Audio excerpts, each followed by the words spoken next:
America First foreign policy, they forgot all about it.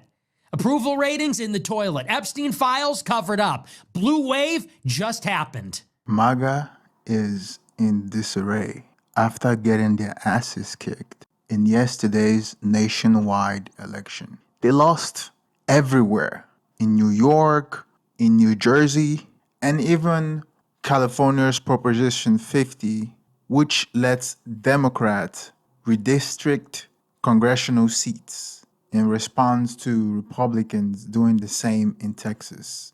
It passed. And there were other races down ballot where it was simply a blue wave. It was a disaster for Republicans, and it was a referendum on Donald Trump's domestic and foreign policy as well. Even Donald Trump had to admit it. And last night, it was, not expected to be a victory. It was very Democrat areas, but I don't think it was good for Republicans. I don't think it was good. I'm not sure it was good for anybody. But we had an interesting evening, and we learned a lot.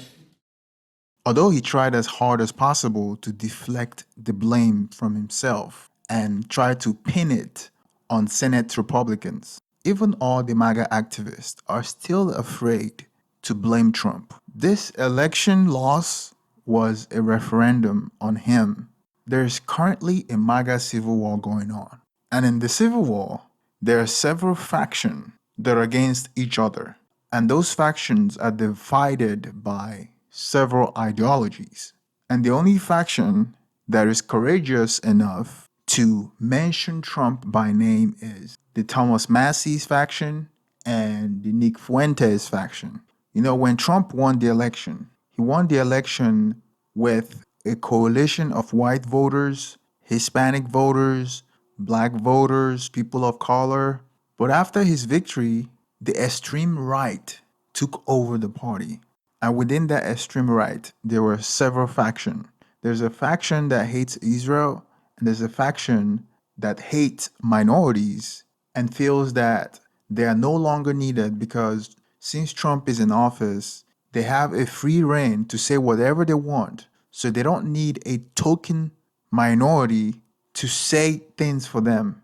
And then there's another faction that believes that the left is the enemy. So after the Democratic victory last night, each faction blamed each other for the Republican losses without pointing the finger at the person who is at fault, which is Donald Trump. So immediately after the result was announced, Vivek Ramaswamy, who has been having a rough time with the GOP base, came out with this video. We got our asses handed to us in New Jersey, Virginia, and New York City. Democrats swept all three. There's two key lessons for Republicans. Listen carefully. Number one, our side needs to focus on affordability. Make the American dream affordable. Bring down costs, electric costs, grocery costs, healthcare costs, and housing costs, and lay out how we're going to do it. And number two, cut out the identity politics. It doesn't suit Republicans. It's not for us. That's the woke left's game, not ours. We don't care about the color of your skin or your religion. We care about the content of your character. That's who we are. Danish D'Souza, another Indian American who has become a recent target of a lot of racism from the MAGA base, came out with his own tweet. And on his tweet, he targeted Tucker Carlson, Candace Owens, and Nick Fuentes and blamed them for the reason why the Republicans lost. And also there's a tweet from Micah Knowles. He's in one of those camps that blames everything on the left. And he says, Democrats have sent a clear message in recent weeks, and they would like us dead. But no message is clearer than electing this animal. All these factions have been selfishly diagnosing the reason why the Republicans lost. Some were partly right, but most of them are wrong, showing that they are living in an echo chamber and they are out of touch with reality. There are several reasons why the Republicans lost.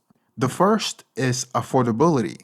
Because of Trump's big, beautiful bill that he passed a few months ago, where he basically gave billionaires and millionaires permanent tax break, why Americans cannot afford anything, even with a job. Van Jones actually explained it very well on CNN on this video. I'm going to tell you something. These young people are not what they're being characterized as. Lazy kids who just want free stuff. That is not who they are. These are some hardworking folks. Many of them have gone to college. Sometimes they have 2 degrees. They're working 1, 2, or 3 gig jobs, and they cannot get anywhere, and nobody's listening to their pain. And so I think what you're seeing is when you say, well, socialism doesn't work anywhere, these kids say, well, capitalism's not working for me. Somebody's got to do something to help me. And so I think that what's happening is the Trump phenomenon went in this direction. There's another phenomenon going in this other direction, but it's all about the economic pain that's not being addressed by the establishment. And as long as the establishment doesn't have an answer for these young people and these working class people, they're going to be going other places. And the second reason was captured very well on this tweet from Thomas Massie, where he said, to avoid a repeat of last night's shellacking in the 2026 midterms, Republicans should quit covering for pedos, put America before Israel, put farmers before corporation, quit funding wars abroad, reduce spending to control inflation, quit attacking independent voices. He pretty much captured the majority of the reasons why the Republicans lost last night. But this same Thomas Massie, Donald Trump has been going after him and trying to primary him in the next election, and we have seen the result. Thomas Massie right now is probably the only true America First congressman. I know there are others like Marjorie Taylor Greene, who is now evolving in a lot of her positions, and some of them are on the positive direction. So there are few congressmen that are truly America First. And we can't deny the fact that the shutdown, now the longest shutdown in history, which is causing problems at the airports and a lot of government agencies, also hurt the Republicans as well. You know, months ago, Trump had the opportunity to make a deal with a Democrat in the Oval Office. He invited them in the Oval Office to make a deal. And then the intent was just to mock them. Remember, he had a MAGA 2028 hat on the Oval Office desk just to make fun and own the libs that came to his office, the Oval Office, in good faith to make a deal. But Trump decided that his priority was to play games with Chuck Schumer and Timu Obama, all for the satisfaction of these same MAGA right-wingers that are currently blaming each other for the Republican losses. So every one of these losses can be blamed on Donald Trump.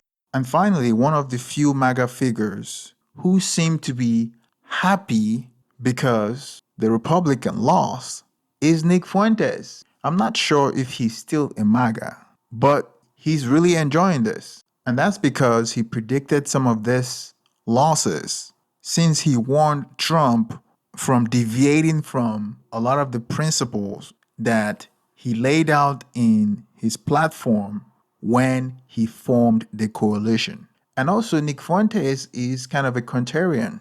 He's a hard guy to please, and he enjoys taking strong stance, and those stances are not negotiable. So here's a video he made in response of the Republicans' defeat by the Democrat yesterday night. America First foreign policy, they forgot all about it. Approval ratings in the toilet. Epstein files covered up. Blue wave just happened. But the Groypers are jubilant. The Groypers are triumphant because the Groypers are winning. We're the only ones having fun. All these MAGA people, all these heritage Americans, all these people saying, hey, patriot, hey, patriot. Are you trusting the plan? These people have been humiliated ritualistically by this administration. All that exuberance from the Cruel Kids table cover, all the exuberance from the election crashed on the rocks on the shore of reality, which is that your guy is owned by Israel, but we are winning. We are ascendant. The energy is with us. We're having fun. Now we're always smiling. Now we're the ones laughing. Now we have the energy.